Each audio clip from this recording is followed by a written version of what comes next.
Hi. From the last episode after arrival of Eleanor in the Blackwood Manor, Eleanor had experiences with the presence of Isabella and the haunting from bad spirits which bound to this Blackwood Manor. Chapter 3. The Haunting Begins. With the spectral presence at her side, Eleanor's quest to unravel the mysteries of Blackwood Manor took on a new intensity. The ghostly figure introduced herself as Eliza, one of Isabella's loyal servants in life, bound to the mansion even in death. She had been trapped within these walls, her own existence intertwined with the dark secrets of the manor. As the days passed, Eleanor and Eliza scoured the library for more information about Isabella's activities. They uncovered dusty tomes filled with occult symbols and incantations. It became clear that Isabella had been deeply obsessed with the supernatural, conducting experiments and rituals in pursuit of forbidden knowledge. Her journal entries spoke of communing with spirits and attempting to cross into the realm of the dead. Eliza revealed that Isabella had grown increasingly erratic, her obsession spiraling into madness. The mansion had become a place of strange occurrences, with whispers echoing through the halls, flickering candles, and unexplained shadows. Servants fled in fear, leaving only Eliza behind, bound to the mansion by a dark, otherworldly force. Nights were the most chilling for Eleanor. She retired to her rented room, but sleep came fitfully, disturbed by eerie noises that seemed to emanate from the walls. She heard the soft patter of footsteps in empty corridors, and sometimes distant cries that chilled her to the bone. The mansion's oppressive atmosphere weighed heavily upon her. Despite the growing fear, Eleanor's determination never wavered. She knew that Isabella's secrets were buried deep within Blackwood Manor, and she was determined to uncover the truth, no matter the cost. One evening, as Eleanor and Eliza continued their research in the library, they stumbled upon a hidden passage behind a bookshelf. The passage led to a concealed chamber filled with bizarre artifacts, a collection of eerie masks, arcane symbols etched onto the walls, and a table with remnants of long-forgotten rituals. It was here that Isabella had conducted her most sinister experiments. Among the artifacts, Eleanor found a locked wooden box covered in ornate carvings. With Eliza's guidance, she managed to open it, revealing a collection of letters tied with a faded ribbon. These letters were written in Isabella's hand, and they hinted at a tragic love story, a forbidden romance between Isabella and someone whose name was Edward mentioned in the letters. Eleanor's curiosity was piqued. Could this lost love hold the key to the haunting of Blackwood Manor? She resolved to uncover the identity of this mysterious figure and the secrets that had driven Isabella to madness. As the days turned into weeks, Eleanor delved deeper into Isabella's history. She learned of a secluded grove deep within the estate, a place rumored to be significant to Isabella's lost love. It was said that Isabella had spent countless hours there, and Eleanor suspected that this grove held the key to unlocking the truth. Eleanor knew that her journey was far from over. The haunting of Blackwood Manor had only just begun, and the shadows of the past were closing in. She was determined to unearth the secrets hidden within the grove and to confront the malevolent forces that had tormented Isabella and her loyal servant Eliza for far too long. Chapter 4. The Malevolent Presence. Eleanor stood before the grave of Edward in the heart of the foreboding grove. the weight of the past pressing down on her.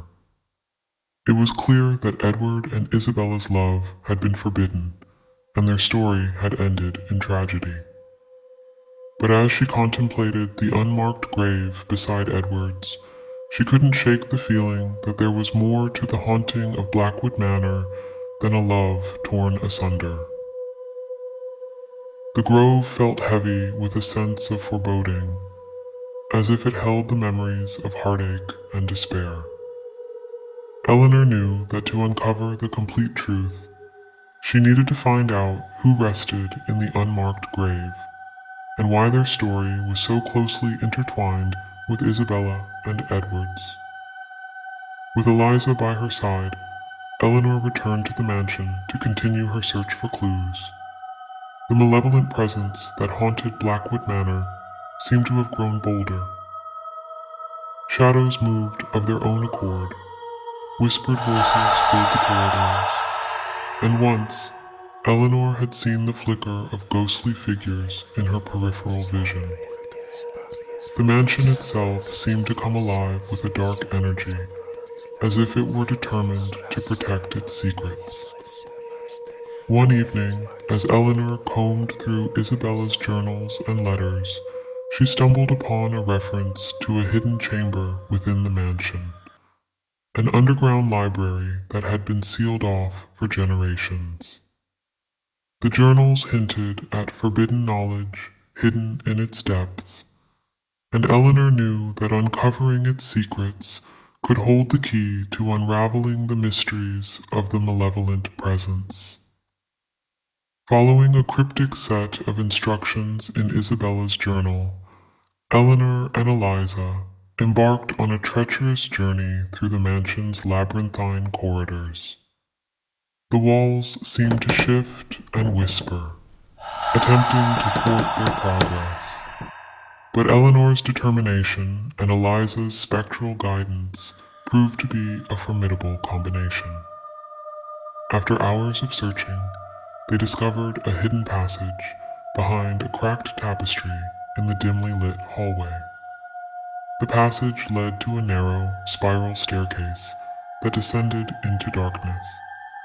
As they made their way deeper underground, the air grew colder and the sense of unease intensified. Finally, they reached a heavy oak door with a tarnished brass handle. Eleanor hesitated for a moment, the weight of the mansion's secrets pressing down on her. With a deep breath, she pushed open the door and stepped into the underground library. The chamber was a vast, eerie space filled with rows upon rows of dusty, leather-bound books. Candle sconces lined the walls, casting flickering shadows that danced like phantoms. The atmosphere was suffused with an otherworldly energy, and the air was thick with the scent of old paper and ancient knowledge. As Eleanor and Eliza began to explore the chamber, they discovered that the books contained forbidden rituals and incantations that delved into the darkest corners of the occult. It became clear that Isabella had been obsessed with uncovering the secrets of life and death, and she had conducted experiments that should never have seen the light of day.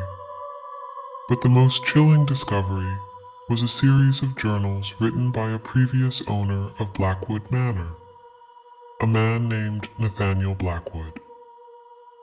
His writings spoke of a malevolent presence that had haunted the mansion for generations, a darkness that fed on the suffering of the living and sought to claim their souls. Eleanor realized that the malevolent presence they had encountered was not just a product of Isabella's obsession, but a malevolent entity that had been tied to Blackwood Manor for centuries. It was this entity that had driven Isabella to madness and torment, and it was this entity that had been guarding the mansion's darkest secrets. With each passing day, the malevolent presence grew stronger, its malevolence seeping into every corner of the underground library. Eleanor and Eliza knew that they had to confront this entity if they were to free Isabella's tormented soul and bring closure to the haunting of Blackwood Manor. Their next steps would take them deeper into the heart of darkness, where the true horrors of the mansion awaited them, and where they would face a malevolent force that had lurked in the shadows for centuries. Chapter 5. The Seance. As Eleanor and Eliza delved deeper into the underground library, they uncovered more unsettling secrets about the malevolent presence that haunted Blackwood Manor. The journals of Nathaniel Blackwood described the entity as an ancient, vengeful spirit that had been bound to the mansion through a cursed ritual generations ago. Its thirst for suffering and torment had grown stronger over time, and it had ensnared the souls of those who had lived and died within the mansion's walls. Eleanor knew that they couldn't confront this malevolent force head-on without a plan. She remembered Isabella's obsession with the occult and her experiments in communicating with the dead. Perhaps the key to understanding and ultimately banishing the malevolent presence lay in harnessing the power of the supernatural. One evening, Eleanor and Eliza decided to conduct a seance in the dimly lit drawing room of Blackwood Manor. Eleanor had heard of a local medium named Madame Ellis, who was rumored to have a gift for communicating with the spirit world. She had arranged for Madame Ellis to join them in their endeavor.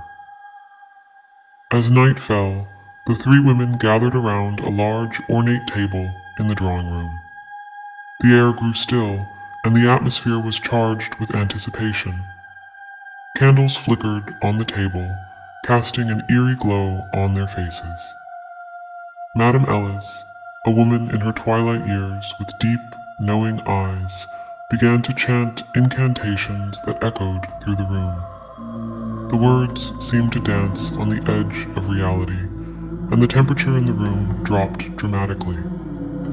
Eliza's spectral form shimmered beside Eleanor, lending her strength to the ritual. With each passing moment, the seance grew more intense. Eleanor felt a presence in the room, a weight pressing down on her chest. Shadows seemed to writhe in the corners, and the very walls of the drawing room seemed to breathe with an otherworldly life. Suddenly, a gust of frigid wind swept through the room, extinguishing the candles and plunging them into darkness. Eleanor's heart raced as she realized that they had made contact with a spirit, but it was not the one they had hoped for. A ghostly figure materialized before them, its features twisted with anger and anguish. It was not Isabella, but a tormented soul ensnared by the malevolent entity. The spirit of Nathaniel Blackwood himself, the man who had first summoned the malevolent presence. Nathaniel's voice was filled with sorrow as he revealed the tragic history of the curse that had plagued Blackwood Manor for centuries. He had sought power and immortality through a forbidden ritual, but in doing so, he had unleashed a force that had consumed him and his descendants. Eleanor knew that they had to break the curse and release the malevolent presence. She beseeched Nathaniel for help, and his spectral form flickered with a mix of hope and despair. With a collective effort, they performed a complex ritual, binding Nathaniel's spirit to the malevolent entity.